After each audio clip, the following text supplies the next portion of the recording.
მარველის სამყაროში სუპერჯარისკაცის შრატის სხვადასხვა ნაირსახეობებია. მათი საშუალებით ჩვენ მივიღეთ სუპერჯარისკაცები, როგორიცაა კაპიტანი ამერიკა ან ზამთრის ჯარისკაცი, ასევე მონსტრები, როგორიცაა ჰალკი ან წითელი თავის ქალა და ღმერთის ძალის მქონე არსებაც კი, როგორიცაა სენტრი. ამ ვიდეოში ვისაუბრებ ამ შრატების ნაირსახეობაზე, ასევე თუ ვინ შექმნა და თუ ვინ იყენებდა მათ. ეს დაიწყო 1940 წელს, როდესაც მეცნიერმა აბრაამ ერსკინმა შექმნა სუპერჯარისკაცის შრატის პროტოტიპი. იმ დროს ის იძულებული იყო, რომ ნაცისტებისთვის ემუშავა. ერსკინის შრატ შეეძლო ადამიანის გონებრივი და ფიზიკური შესაძლებლობები პიკს მიღმა გაიყვანა, თუმცა მან იცოდა, რომ ეს შრატი ადამიანის შინაგან ბუნებასაც აძლიერებდა. პირველი საცდელი სუბიექტი გახდა იოჰან შმიდტი. ერსკინმა იცოდა, რომ ეს შრატი ბოლომდე მზად არ იყო, თუმცა იოჰანმა ის დააშანტაჟა და აიძულა, რომ მისთვის მაინც გაეკეთებინა. ამგვარად მან მიიღო ზეადამიანური ძალა, თუმცა იმის გამო, რომ შრატი ბოლომდე მზად არ იყო, მისი სხეული თამახინჯდა. ასევე გაძლიერდა მისი შინაგანი ბოროტება და ის კიდევ უფრო სასტიკი გახდა.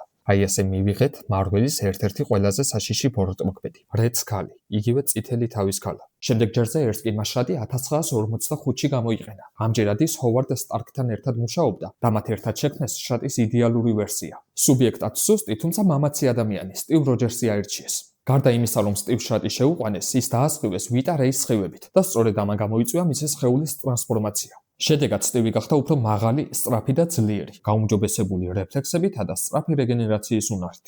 ასევე არსებობს ჰიდრას შრატი, არნიმ ზოლას ვერსია. ერსკინის გარდაცვალების შემდეგ მეორე მსოფლიო ომის ბოლოს არნიმ ზოლამ შეისწავლა ერსკინის ნამუშევრები და ამის მიხედვით შექმნა შრატის საკუთარი ვერსია. ზოლა მას ტესტავდა მეორე მსოფლიო ომის სამხედრო ტყვეებზე. ამ სამხედრო ტყვეებიდან ერთ-ერთი იყო სტივის საუკეთესო მეგობარი ბაკი. თავიდან მას ეს შრატი ტყვეობაში ყოფნისას გაუკეთეს. მოგვიანებით 1945-ში, როდესაც ის მატარებლიდან გადავარდა, სწორედ ამ შრატის მეშვეობით გადარჩა. ჰიდრა მის იპოვა და გააგრძელა მასზე ექსპერიმენტები. სწორედ ასე მივიღეთ ზამთრის ჯარისკაცი. ასევე არსებობს საბჭოთა კავშირის შრატი. 1950-იანებში საბჭოთა კავშირს არ უნდოდა, რომ ამერიკას ჩამორჩენოდა. ამიტომ მათ შექმნეს შრატის საკუთარი ვერსია, თუმცა ისევ ერსკინის ნამუშევრების მიხედვით.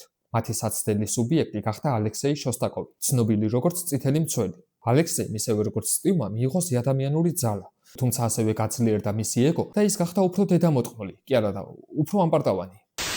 ამავე პერიოდში ამერიკის მთავრობა ასევე ატარებდა საიდუმლო ცდებს. 1950-დან 1953 წლამდე მათ რამოდენიმე ადამიანს შეუყვანეს საკუთარი შრატი. სუბიექტების უმეტესობა დაიღუპა. გადარჩა მხოლოდ ისაია ბრედლი. ის გახდა საიდუმლო სუპერჯარისკაცი. თუმცა სტივისგან განსხვავებით, რომელიც გმირად აღიარეს, ისაიას უფრო ცუდი ბედი ეწია. ის გამოკეტეს და დიდი ხნის განმავლობაში მასზე ცდებს ატარებდნენ. მოგვიანებით ის გაათავისუფლეს და მიეცა საშუალება, რომ მშვიდად ეცხოვრა. შემდეგ ის სცემა გამოიყენა საკუთარი გავლენა და ამერიკის მთავრობას აიძულა ისაია ეღიარებინათ როგორც გმირი. მაშინ, როცა ამერიკის მთავრობა წლების განმავლობაში წვალობდა ერსკინის შრატის ორიგინალი ვერსიის მიღებაზე, ჰოვარდ სტარკმა ის მარტო წარმატებით აღადგინა. თუმცა ეს წარმატება უბედურებად იქცა, რადგან 1991 წლის 16 დეკემბერს მას ზამთრის ჯარისკაცი თავს დაესხა და დახოცა ორივე, ისიც და მარია სტარკიც. მან მოიპარა ჰოვარდის შრატი და მისი დახმარებით მოგვიანებით ჰიდრამ შექმნა 5 ახალი სუპერჯარისკაცი. ჰიდრას უნდოდა ისინიც ისე გამოიყენებინა, როგორც ზამთრის ჯარისკაცი. თუმცა სანამ ჰიდრა ამას გააკეთებდა, ისინი ჰელმუტ ზემომ იპოვა და დახოცა.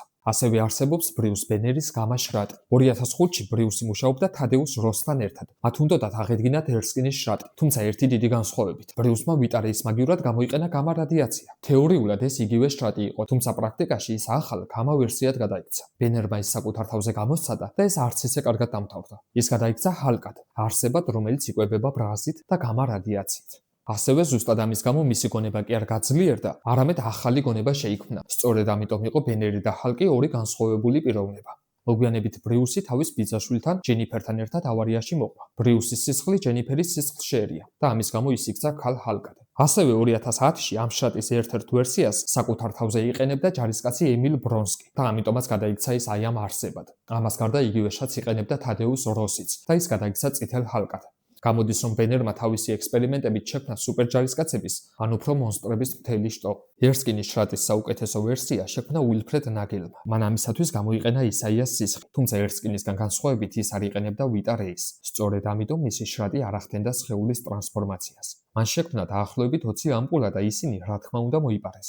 სწორედ ამ მოპარული ამპულებით შეიქმნა აი ეს სუპერჯარისკაცები სერიალ ფალკონი და ზამთრის ჯარისკაციდან. მოგვიანებით ამპულების უმეტესობა ჰელმუტ ზემომ გაანადგურა, თუმცა ერთი მათგანი გადარჩა და ის მიისაკუთრა ჯონ უოლკერმა. ჯონი არის ამერიკის მთავრობის მიერ არჩეული კაპიტანი ამერიკა. მან ჩუმად გამოიყენა ეს შრატი საკუთარ თავზე და მიიღო ზეადამიანური ძალა. თუმცა ასევე გაძლიერდა მისი შინაგანი ბუნება და ის გახდა ბევრად უფრო არასტაბილური და საშიში. არსებობს კიდევ ერთი ვერსია, ოქროს ცენტრის შრატი. სხვებისაგან განსხვავებით ის არ არის დაფუძნებული ერსკინის ნამუშევრებზე. როდესაც ეს შრატი ფობს გაუკეთეს, ის გახდა ცენტრი. მან მიიღო თითქმის ღმერთის მსგავსი ძალა, მაგრამ ამავე დროს გამოთავისუფლდა მისი ალტერ ეგო და ამგვარად მივიღეთ ვოიდი.